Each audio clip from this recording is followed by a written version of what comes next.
কবরে কি করে রবে একা একা। বন্ধ ঘরে বাতি নাই, বদ্ধ ঘরে সাথী নাই, তোমার প্রিয় দেবে না তোমারে দেখা। কবরে কি করে রবে একা একা। বালিশ নাহি মশারি নাই, কেমন করে ঘুমাবে ভাই। নাই আর কন্ডিশনের ঠাই, নাহি তার পাখা। নির্জন নিরালা নিঝুমে, শীত গরমে একই রুমে। নির্জন নিরালা নিঝুমে, শীত গরমে একই রুমে। থাকতে হবে টানা ঘুমে, বিধাতার লেখা। কবরে কি করে রবে একা একা। এই যে সমাজে অশান্তি, পারিবারিক জীবনে কেন অশান্তি লাগে, আজকে আমি ইনশাআল্লাহ কোরআন এবং হাদিস থেকে আমি আপনাদের সামনে উপস্থাপন করব। রব্বুল আলামিন কোরআন কারীমের 33 নম্বর সূরা সূরা আহজাবের 33 নম্বর আয়াতে রব্বুল আলামিন বলছেন, ওয়াকরনা ফি বুয়ুতিকুন্না ওয়ালা তাবাররাজনা তাবাররুজাল জাহিলিয়াতিল উলা। রব্বুল আলামিন বলছেন, হে দুনিয়ার ঈমানদার নারী। কারা? হে দুনিয়ার ঈমানদার নারী, যারা ঈমানদার, নিজেকে ঈমানদার দাবি করো। রব্বুল আলামিন বলছেন, খবরদার তোমরা বাড়ি থেকে বাহিরে বের হবে না। ঘোষণাকার আমরের সিগা দিয়েছেন, this is my order, so follow. যারা আর্মি গ্রামার বোঝে তাদেরকে জিজ্ঞেস করেন, এখানে আমর মানে আদেশ করেছেন মেয়েদেরকে। রব্বুল আলামিন বলছেন, খবরদার বাড়ি থেকে তোমরা বাহিরে বের হবে না। আর কোন প্রয়োজনে যদি তোমাদেরকে বাড়ি থেকে বাহিরে বের হতে হয়, আইয়ামে জাহেলিয়াতি যুগে নারীদের মতন রূপ সুন্দর প্রদর্শন করে বের হবে না। ঘোষণাকার আল্লাহ বলতেছেন, খবরদার তোমরা বাড়ির পরিবেশে থাকবে। এখানে করোনার 3টা অর্থ দিয়েছেন তাফসীরবিদরা। 1 নাম্বার হচ্ছে যখন মেয়েরা রাস্তাঘাটে বের হয়ে যায়, এদের পোশাক হয়ে যায় আডো সাডো। কথা বলেন ঠিক কিনা? 2 নাম্বার করোনার অর্থ দিয়েছেন, 2 নাম্বার যখন এই মেয়েরা যখন বাড়ি থেকে বাহিরে বের হয়, এদের সাজগোজ দেখে কে, সাজগোজ বেড়ে যায়। দেখবেন বাড়ির মধ্যে ময়লা দুর্গন্ধ পোশাক, পরিচ্ছন্ন পোশাক পরে থাকে। আর দেখবেন যখন শুনবে যে বিবাহ খেতে যাবে, মার্কেটে যাবে, অন্য কোনো জায়গায় দেখবে, ওর সাজগোজ দেখে কে। সম্মানিত মা বোনেরা, যতদূর মাইকের আওয়াজ যায় আমি সাবধান করে বলছি, কোনো মা যদি, বোন যদি সাজতে চায়, দুনিয়ার অন্য কারো জন্য সাজা জায়েজ নাই, একমাত্র সাজা জায়েজ হচ্ছে স্বামীর জন্য। কোনো মা বোন যদি সাজতে চায়, স্বামীকে খুশি করার জন্য যদি কোনো মা বোন সাজে, মুসলিম শরীফের হাদিস বিশ্বনবী বলেন, কোন স্ত্রী যদি স্বামীকে খুশি করার জন্য সাজগোজ করে, যতক্ষণ পর্যন্ত সাজগোজ করবে নফল নামাজের সওয়াব পাবে। সুবহানাল্লাহ বলতে পারেন নাই?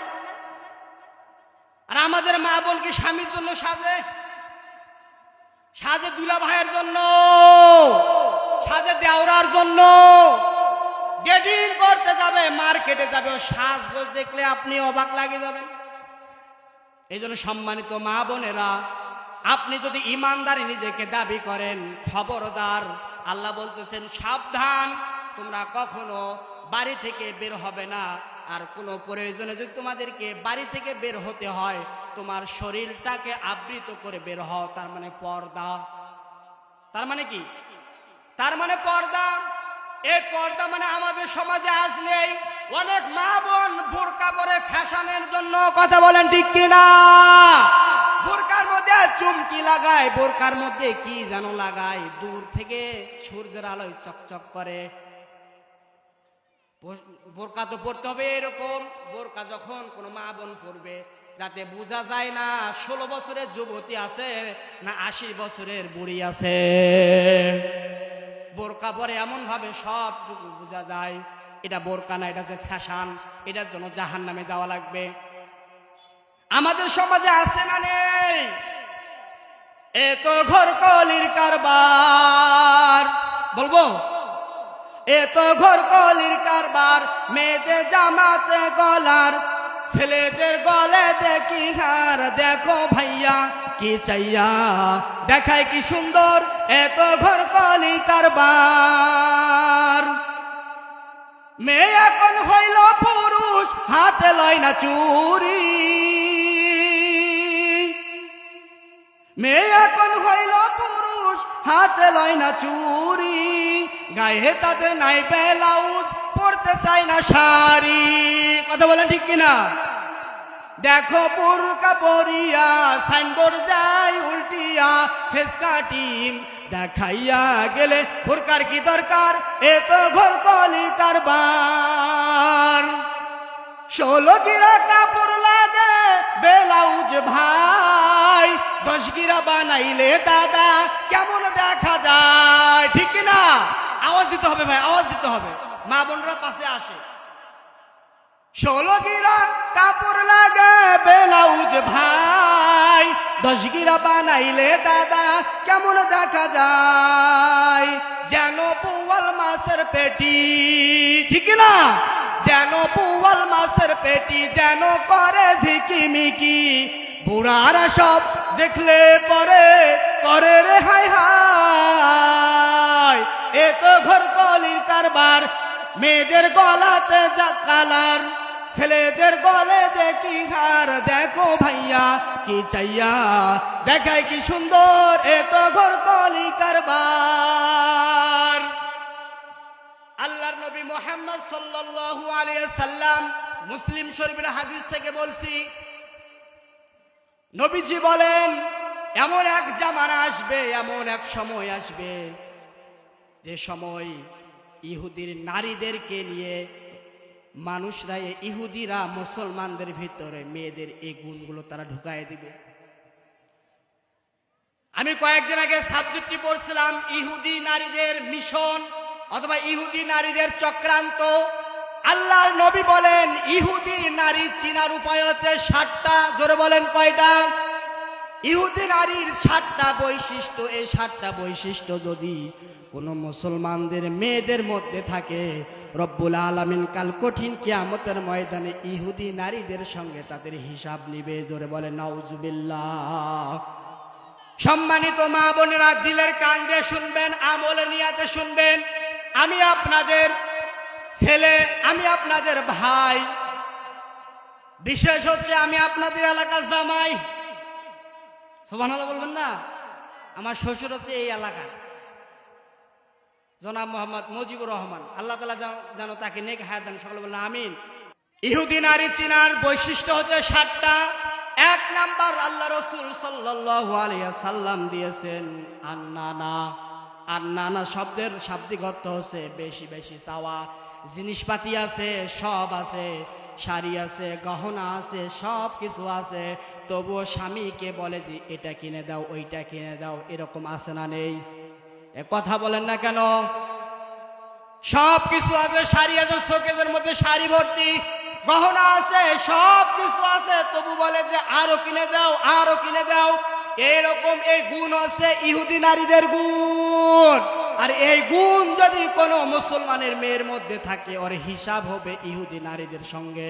আর কাল কঠিন কিয়ামতের ময়দানে যদি কোনো মুসলমানের মেয়ের যদি ইহুদি নারীর সঙ্গে যদি হিসাব হয়, ও জান্নাতে না জাহান্নামে যাবে।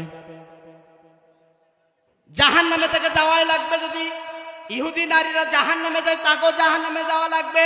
2 নাম্বার ইহুদি নারীদের গুণ অথবা ইহুদি নারীদের চক্রান্ত হচ্ছে মান্নানা। এই মান্নানা শব্দের শাব্দিক অর্থ পেয়েছি স্বামীকে শুধু সব সময় খোঁটা দেয়। এরকম মেয়ে আছে না নেই? স্বামীকে শুধু সব সময় খোঁটা দেয়। বাপের বাড়ি থেকে কিছু যদি নিয়ে আসে, যদি বলে সোফা আমার, খাট আমার, আল্লাহ আমার, ড্রেসিং আমার, সব কিছু আমার, বাড়ি থাকাই যাবে না, বাইরে থাকো, আছে না নেই? এরকম কোন মা বোন যদি স্বামীকে কিছু দেওয়ার পরেও যদি এরকম কটূক্তি করে, এরকম খোটা দেয়, এটা হচ্ছে ইহুদি নারীদের গুণ। 3 নাম্বার হচ্ছে হান্নানা। হান্নানা শব্দের শাব্দিক অর্থ পেয়েছি স্বামীর খেদমত করতে চায় না, আর উল্টো স্বামীর কাছ থেকে খেদমত করে নেয়। আমার মনে হয় এই গুণটা সবচাইতে বাংলাদেশে বেশি। স্ত্রী স্বামীর খেদমত করতে চায় না, স্বামীর কাছ থেকে আরো খেদমত করে নেয়। সম্মানিত মা বোনেরা, আপনি যদি জান্নাতে যেতে চান, আপনি যদি খাদিজার মতন, মা আয়েশার মতন যদি আপনি জান্নাতে যেতে চান, খাদিজা রাদিয়াল্লাহু তাআলা আনহার জীবনী আপনি পড়ে দেখেন। বিশ্ব নবী এতিম নবী ছিলেন মুহাম্মদ সাল্লাল্লাহু আলাইহি ওয়াসাল্লাম, তেনার কিছু ছিল না। আর খাদিজা সেই যুগে আরবের মধ্যে 10 জন ধনট্টবান ব্যক্তি থাকেন, তার মধ্যে খাদিজা রাদিয়াল্লাহু তাআলা আনহা ছিলেন। নবীকে যে এতিম নবীকে যখন বিবাহ করলেন, খাদিজা রাদিয়াল্লাহু তাআলা সমস্ত সম্পদ, সমস্ত টাকা পয়সা সব কিছু আল্লাহর নবীর জন্য দান করে দিয়েছেন, দ্বীনের জন্য। বলেন সুবহানাল্লাহ। খাদিজা এত বড় টাকা পয়সাওয়ালা মানুষ, এত ধনট্টবান ব্যক্তি, সবগুলো দ্বীনের জন্য, ইসলামের জন্য তার স্বামীকে দিয়েছেন। খাদিজার জীবনী পড়ে দেখবেন, খাদিজা রাদিয়াল্লাহু তাআলা আনহা জীবনে এক ওয়াক্ত নামাজ পড়ে নাই, একটা রোজা রাখে নাই, একবারও হজ করে নাই, যাকাতও দেন নাই। রব্বুল আলামিন তবুও তাকে আসমান থেকে সালাম জানাইয়েছেন, শুধু সালাম জানান নাই, রব্বুল আলামিন বলছেন, খাদিজা তোমার জন্য জান্নাতের মধ্যে একটা ঘর তৈরি করে দিয়েছি। বলেন সুবহানাল্লাহ। তাহলে খাদিজা রাদিয়াল্লাহু জীবনটাকে আল্লাহ তাআলা কত গুরুত্ব দিয়েছিলেন, তার আমল কত রব্বুল আলামিন ভালোবেসেছিলেন, কিছু করে নাই। এখন এই কথাটাকে অনেকে অন্য সাইটে নিবে। খাদিজা রাদিয়াল্লাহু তাআলা আনহার মৃত্যুর পরে এই নামাজ, রোজা, হজ, যাকাত এই বিধানগুলো নাজিল হয়েছেন। খাদিজা রাদিয়াল্লাহু তাআলা যতদিন বেঁচে ছিলেন, জীবিত ছিলেন, এই বিধানগুলো নাজিল হয় নাই, এজন্য পালন করতে পারে নাই। তাহলে আপনি একটু লক্ষ্য করেন, স্বামীকে আপনি খোটা দিবেন না, স্বামীর খেদমত করে নিবেন না। 4 নাম্বার ইহুদি নারীদের বৈশিষ্ট্য পেয়েছি কান্নানা। স্বামীকে মাঝে মাঝে বলে, তুই আমারে চিনো, আমি হচ্ছে চেয়ারম্যানের মেয়ে, আছে না নেই? আমি হচ্ছে রানা মাস্টার বোন, যদি আমার সঙ্গে তেরি বেরি করো তাহলে বাবাকে ধরে, ভাইকে ধরে নিয়ে এসে তোমাকে শায়েস্তা করব। এরকম কুলাঙ্গার স্ত্রী সমাজের মধ্যে আছে না নেই? এই গুণ যদি কারো থাকে, ইহুদি নারীদের গুণ। 5 নাম্বার পেয়েছি হাদ্দাকা। হাদ্দাকা শব্দের শাব্দিক অর্থ হচ্ছে স্বামীর পছন্দের গুরুত্ব দেয় না, এইটা মনে হয় বেশি। কথা বলেন না কেন? স্বামীর গুরুত্ব দেয় না, স্বামী কি বলে এইটা তার কোনো কাছে কোনো গুরুত্ব নাই। স্বামী যেটা পছন্দ করে, স্ত্রী সেটা পছন্দ করে না। খোদার কসম করে বলছি, কোন স্বামী, কোন স্ত্রী যদি, স্বামী যদি হালাল কোন জিনিস যদি পছন্দ করে, ওইটা যদি কোনো স্ত্রী যদি পছন্দ না করে, ও যত বড় নামাজি হোক, গাজী হোক, হাজি হোক, আর পর্দাশীল হোক, ও জান্নাতে যাবে না, কারণ স্বামীর মনে কষ্ট দিয়েছেন। এই জন্য সম্মানিত মা বোনেরা, আপনি এই জিনিসগুলো আপনি খেয়াল করবেন। খবরদার স্বামীর মনে কষ্ট দিবেন না, স্বামীকে রাগান্বিত ভাবে কথা বলবেন না, স্বামীর মনে কথা দিবেন না। বিশ্বনবী মুহাম্মদ সাল্লাল্লাহু আলাইহি ওয়াসাল্লাম বলেন, কোন স্বামী যদি রাতের বেলা স্ত্রীর সঙ্গে ঝগড়াঝাটি হয়েছে, ওই সারা রাত যদি স্বামী স্ত্রীর সঙ্গে কথা না বলে, সারা রাত ওই স্ত্রীর আমলনামায় গুনাহ লিখতে থাকেন। জোরে বলে নাউজুবিল্লাহ। স্বামীর পছন্দের আপনি গুরুত্ব দিবেন, স্বামী যা পছন্দ করে। আর আমার বিশ্বাস, প্রত্যেকে স্বামী বিবাহর পরে এইটা খুশি যে বিবাহর পরে মা বোন ভাইদেরকে নিয়ে একসঙ্গে এক থালায় খাওয়ার কথা। বলেন ঠিক কিনা? অনেক কুলাঙ্গার স্ত্রী আছে, গিয়ে নতুন ভালো ব্যবহার করে, কয়েক বছর যাওয়ার পরে বলে যে কিছু করা যাবে না, বাপ, তোমার বাপকে দেওয়া যাবে না, মাকে দেখা যাবে না, বোনকে কিছু দেওয়া যাবে না। এরকম কুলাঙ্গার স্ত্রী আছে না নাই? এই গুণ যদি কোনো মা বোনদের মধ্যে থাকে, আপনি ভালো হয়ে যান। 6 নাম্বার হচ্ছে সাত্তাকা।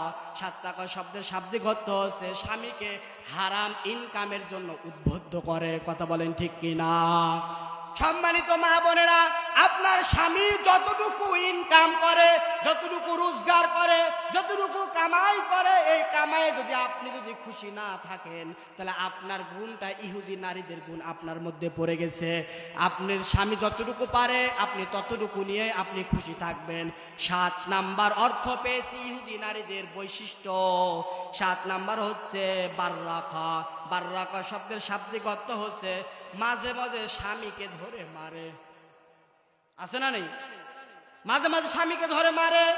আমার বাস্তব চর্মচক্ষে দেখা, স্বামীকে ঝাঁটা দিয়ে ঝাঁটা পিটা করিয়েছে। ও কি জান্নাতে যাবে? স্বামী যতই এখন প্রশ্ন, এই আলোচনা যখন করি তখন প্রশ্ন আছে, হুজুর আমার স্বামী যে মদ খেয়ে এসে আমাকে মারে, আমার স্বামী যে আমাকে গালিগালাজ করে, তাহলে কি করব? সম্মানিত মা বোনেরা, আপনার স্বামী আপনার প্রতি যে দায়িত্ব ছিল, আপনি সেটা আপনার স্বামীর দায়িত্ব পালন করবেন। আর স্বামী হিসাবে স্ত্রীর প্রতি যেটা দায়িত্ব ছিল, এইটা যদি পালন না করে, কাল কঠিন কিয়ামতের ময়দানে আল্লাহ তাআলার কাছে জবাব দেওয়া লাগবে। যাবেন, আপনার দায়িত্ব আপনি হেলাফেলা করবেন না, আপনার দায়িত্ব আপনি অলসতা করবেন না। স্বামীকে যতটুকু দেওয়া দরকার, স্বামীর যতটুকু হক আছে এইটা আপনি দিবেন। আর স্বামী যদি আপনার হকটা যদি আদায় না করে, কাল কঠিন কিয়ামতের ময়দানে আল্লাহ তাআলা তাকে পাকড়াও করবে। এখন যুবক ভাইরা বলতেছে যে হুজুর আমাদের পক্ষে আছে। আপনি যদি আপনার স্ত্রীকে যদি ভালোভাবে না দেখেন, হালাল কাজে যদি উদ্বুদ্ধ না করেন, তাহলে কাল কঠিন কিয়ামতের ময়দানে আপনাকে জবাব দেওয়া লাগবে। রব্বুল আলামিন সকল মা বোনদেরকে এই 7টা বৈশিষ্ট্য থেকে হেফাজত করে, সকলে বলেন আমিন। দরুদ ও সালাম পাঠাচ্ছে আমার আপনার কলিজার টুকরা নেতা বিশ্ব নবী মুহাম্মদ সাল্লাল্লাহু আলাইহি ওয়াসাল্লাম। আমি যে আয়াতটি তেলাওয়াত করেছি অর্থাৎ সূরা, এটা কম বেশি সকলের পরিচিত একটা সূরা। যারা 5 ওয়াক্ত নামাজ আদায় করে এদের সকলের এই সূরাটি জানা। সূরাতুল আসর নাম কি বলেন তো? সূরাতুল আসর কুরআনুল কারীমের 30 পারায় সমাপ্ত। 114টি সূরা কোরআনে কারীমে রব্বুল আলামিন দিয়েছেন। ক্রমিক অনুযায়ী, সিরিয়াল অনুযায়ী সূরাতুল আসর কোরআনুল কারীমের 103 নাম্বার সূরা। কয় নাম্বার? 103 নাম্বার সূরা। রব্বুল আলামিন এখানে সূরাতুল আসর এত গুরুত্বপূর্ণ একটা সূরা রব্বুল আলামিন দুনিয়াবাসীকে দিয়েছেন।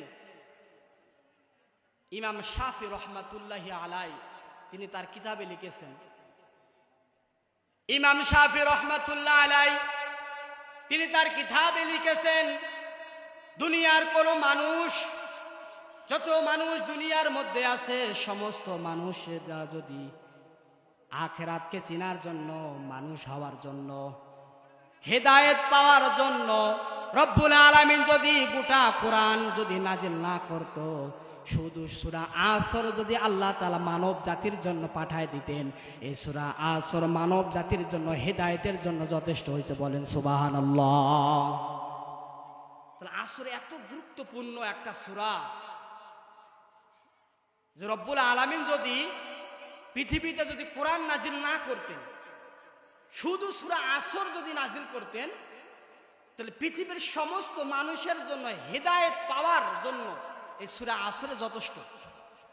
কারণ সূরা আসরে রব্বুল আলামিন ইহকালীন পরকালীন সবটুকু রব্বুল আলামিন সূরা আসরে ঢেলে দিয়েছেন। সুবহানাল্লাহ। তাহলে সাহাবায়ে কেরামদের মধ্যে এটা আমল ছিল, তারা যখন একে অপরের দেখা সাক্ষাৎ হইতো, সালাম দিয়ে তারা তাদের কথাবার্তা শেষ যখন হয়ে যাইতো, ওই স্থান যখন তারা ছেড়ে যাইতেন, ওই স্থান চলে যাওয়ার আগে তারা সূরা আসর একে অপরকে তেলাওয়াত করে তারা শোনাইতেন। বলবেন সুবহানাল্লাহ। এই সূরা আসরের মধ্যে প্রথমে রব্বুল আলামিন বলেন ওয়াল আসর, আসর মানে সময়। রব্বুল আলামিন বলতেছেন সময়ের কসম। সূরা আসর মানে হচ্ছে ইতিহাস, আসর মানে ইতিহাস, আসর মানে সময়। আসর আরো অনেক সময় ব্যাখ্যা আছে। আসর মানে আসরের নামাজ, আসরের নামাজ। তাহলে 1 নম্বর রব্বুল আলামিন, আমরা যদি পৃথিবীতে কোনো কাজ যদি আমরা করি, দেখা যাচ্ছে কোনো মানুষ যদি বিশ্বাস না করে, আমরা খোদার কসম বলে আমরা কসম কাটি, কথা বলেন ঠিক কিনা? খোদার কসম করে বলছে ওই কথা আমি বলি না, এরকম কসম আমরা কাটি না। আমরা কসমটা কেন কাটি? যাতে কথা যেন পাকাপুক্ত হয়, কথাটা যেন শক্ত হয়, কথাটা যেন বিশ্বাসযোগ্য হয়, এই জন্য আমরা কসম কাটি। রব্বুল আলামিন কথাকে পাকাপুক্ত করার জন্য, বিশ্বাসযোগ্য করার জন্য আল্লাহর কি কসম কাটার দরকার ছিল? কোনো দরকার ছিল না, তবে এখানে কসম কাটতেছে আল্লাহ। সময়ের কসম। কেন সময়ের কসম কাটলেন? পৃথিবীর মধ্যে সমস্ত মানুষ, এই যে সবচাইতে মূলধন, সবচাইতে যে দামি জিনিস, সেইটাই হচ্ছে সময়। সময় যতদিন বেঁচে থাকবে ততদিন তার দাম আছে। এই জীবন থেকে যদি প্রাণ পাখি উহুটা চলে যায়, তার মানুষের সমাজের কাছে, তার স্ত্রীর কাছে, বাবার কাছে, মায়ের কাছে এর 3.5 হাত বডির কোনো দাম থাকে? কথা বলেন, দাম থাকে? কারণ সময়, এ হায়াত যতক্ষণ পর্যন্ত আমার আপনার আছে ততক্ষণ পর্যন্ত আমি দামি, ততক্ষণ পর্যন্ত আমি সম্মানিত। আমার যে চাচা, এ চাচার যদি জীবন থেকে যদি আত্মাটা বের হয়ে যায়, রুহুটা যদি বের হয়ে যায়, তাকে কি মঞ্চে রাখবেন? কথা বলেন, মঞ্চে রাখবো না। আমরা তার শরীর থেকে যা পোশাক আছে সবগুলো আমরা খোলা আরম্ভ করে দিব। এই জন্য মানুষের সবচাইতে মূলধন, সবচাইতে যে জটিলতা এবং সবচাইতে কঠিন যে বিষয় মানুষ অহংকার করে, এই জন্য আল্লাহ তাআলা সময়ের কসম কেটেছেন। ওয়ালাস, সময়ের কসম, সাবধান হয়ে যাও। ইন্নাল ইনসানা লাফি খুসর। পৃথিবীর মধ্যে যত মানুষ আছে সমস্ত মানুষরা ক্ষতির মধ্যে নিমজ্জিত, ক্ষতির মধ্যে তারা রয়েছে। ইল্লাল্লাযিনা আমানু, শুধুমাত্র কেবলমাত্র যে মানুষগুলোর মধ্যে 4টি গুণ থাকবে, এই মানুষগুলো বাদ দিয়ে সমস্ত মানুষ হচ্ছে ক্ষতির মধ্যে জাহান্নামী। জোরে বলে নাউজুবিল্লাহ। কয়টা গুণের কথা বললাম? সম্মানিত দিনাজপুরবাসী, কান লাগান। খরগোশের কান যেমন তাক লাগে শুনে, আপনি এরকম খরগোশের কানের মতন তাক লাগে শুনবেন। এই 4টা গুণ যদি আমার আপনার মধ্যে থাকে, আমার আপনার জীবনটা হবে সাকসেস এবং জান্নাত। আর এই 4টা গুণ যদি না থাকে, তাহলে আপনি যত নামাজি হন, যত হাজি হন, গাজী হন, আপনি জান্নাতে যাইতে পারবেন না, আপনার স্থানটা হবে জাহান্নামে। 1 নাম্বার দিয়েছেন, 1 নাম্বার গুণ ইল্লাল্লাযিনা আমানু, যারা ঈমান এনেছে। কি করেছেন? যারা ঈমান এনেছেন। ঈমান এখন আমাদের বুঝতে হবে ঈমান কি। আমরা যারা এখানে যতগুলো মানুষ এসেছি, বুকে হাত দিয়ে বলেন তো আমি ঈমান এনেছি। আমি বক্তা নিজে বলতে পারবো না যে আমি ঈমান এনেছি, আমরা ঈমান পেয়েছি। বলতে পারেন হুজুর কেমন করে আমরা ঈমান পাইলাম? আপনার দাদা মুসলমান, আপনার বাবা মুসলমান, বাবার জন্মের সূত্রে আপনি পৃথিবীতে আসছেন, আপনি মুসলমান। কথা বলেন ঠিক কিনা?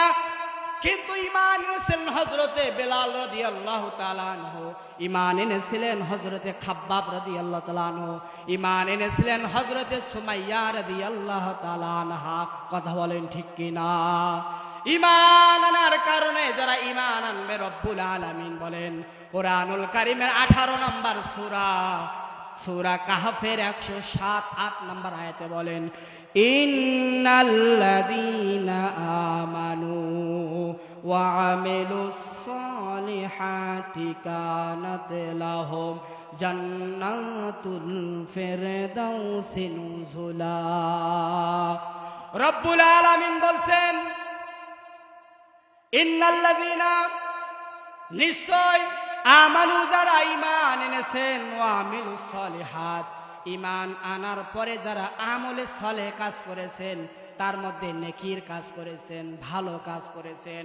তার মানে বোঝা গেল এই আয়াত অনুযায়ী দলিল এইটা পাইলাম, ঈমান যদি আমার আপনার না থাকে, কোনো ভালো কাজ আল্লাহ তাআলা নিবেন।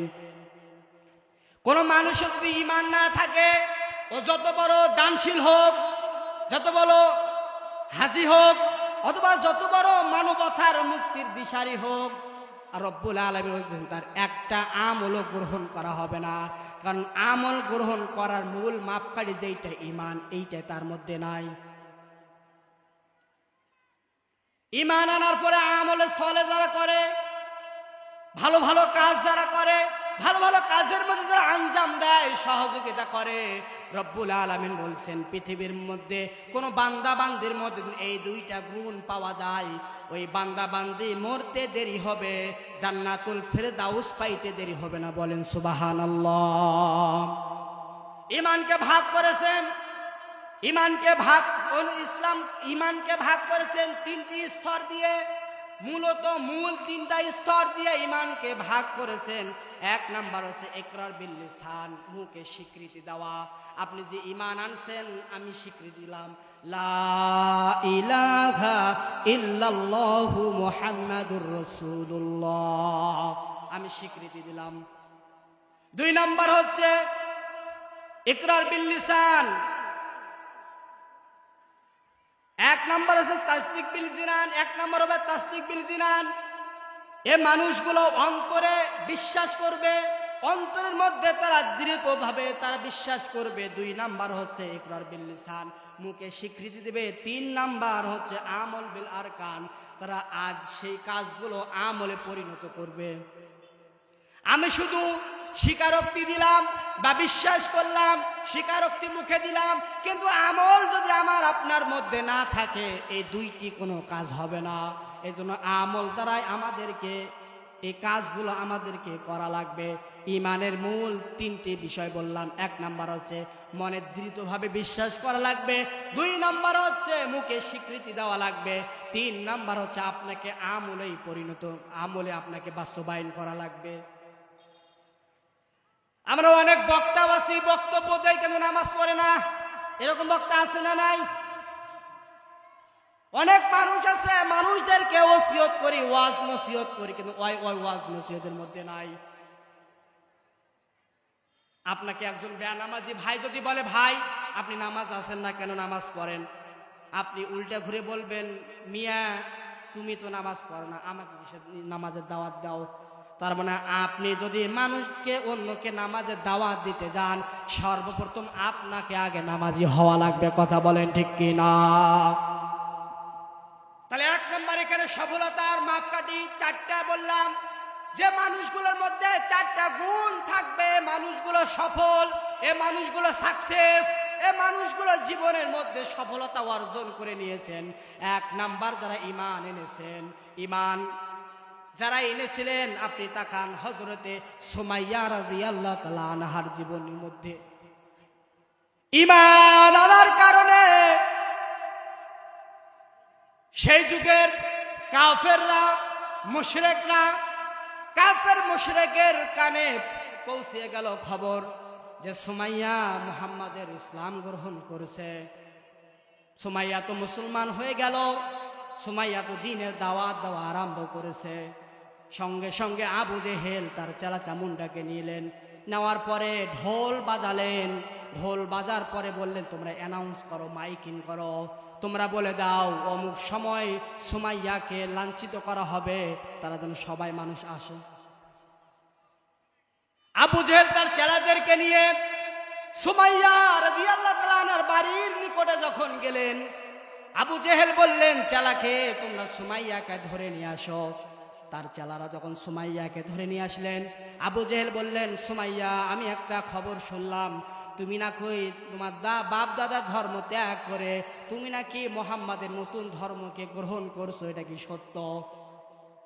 সঙ্গে সঙ্গে সুমাইয়া রাদিয়াল্লাহু তাআলা আনহা বললেন, জি আমি মুহাম্মাদের ইসলামকে কবুল করেছি, এক আল্লাহর প্রতি ঈমান এনেছি।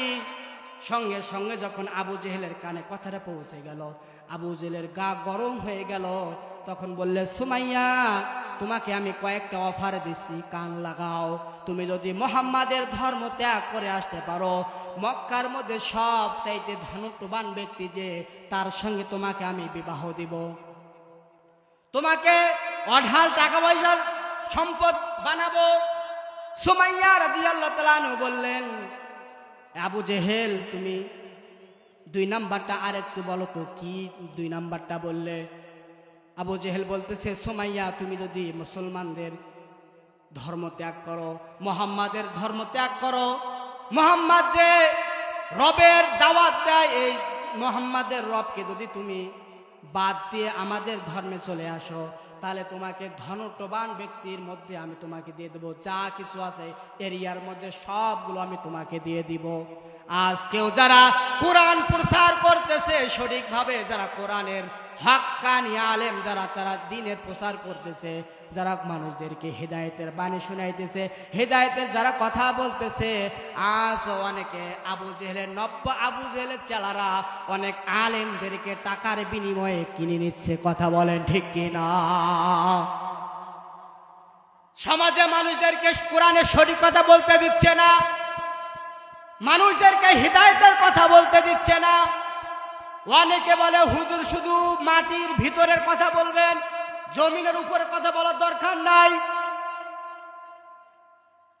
এরকম অনেক আলেম আমি নিজের চর্মচক্ষে দেখেছি, বাতিলদের কাছে টাকার বিনিময়ে বিক্রি হয়ে গেছে। আপনার কেমন ঈমান, আপনি সামান্য টাকার বিনিময়ে আপনার ঈমানটাকে বিক্রি করে দিলেন। আপনি সুমাইয়ার জীবনের দিকে তাকান, তিনি বললেন আবু জেহেল, তুমি যদি শুধু এই টাকা পয়সা না, মক্কার যতগুলো আছে সবগুলো যদি তুমি আমাকে দিতে চাও, তবুও আমি যে রবের প্রতি ঈমান এনেছি, এই ঈমান থেকে আমি এক চুল পরিমাণ নড়বো না। বলেন সুবহানাল্লাহ। আবু জেহেল যখন এই কথা শুনলেন সুমাইয়ার মুখ থেকে, সুমাইয়ার জবান থেকে যখন এই কথা শুনলেন, সঙ্গে সঙ্গে আবু জেহেল বললেন, সোজা আঙ্গুলে ঘেউ উঠবে না, নিয়ে আসো আমার তরবারি, নিয়ে আসো। তরবারি যখন নিয়ে আসলেন, আস্তে আস্তে সুমাইয়ার সামনে যখন গেলেন, সুমাইয়ার সামনে গিয়ে সুমাইয়া বলতেছে, সুমাইয়া শেষবারের মতো বলতেছি, তুমি কি ঈমান ছাড়বা কি ঈমান রাখবা? সুমাইয়া বলতেছে যে রবের প্রতি, যে আল্লাহর প্রতি আমি ঈমান এনেছি, আমার জীবন যতক্ষণ পর্যন্ত বেঁচে থাকবে ততক্ষণ পর্যন্ত আমি এই ঈমান থেকে আমি এক চুল পরিমাণ যাব না। বলেন সুবহানাল্লাহ। সঙ্গে সঙ্গে আবু জেহেল করলেন কি, তার যে বল্লমটা আছে, বল্লমটা তার তলপেট বরাবর ঢুকাইয়া দিলেন। দেওয়ার পরে সুমাইয়া রাদিয়াল্লাহু সঙ্গে সঙ্গে জমিনে পড়ে গেলেন। সুমাইয়া কান্না করতেছেন, তারা হাসতেছেন। এমন অবস্থায় কান্না করতে করতে সুমাইয়া হাসতেছেন।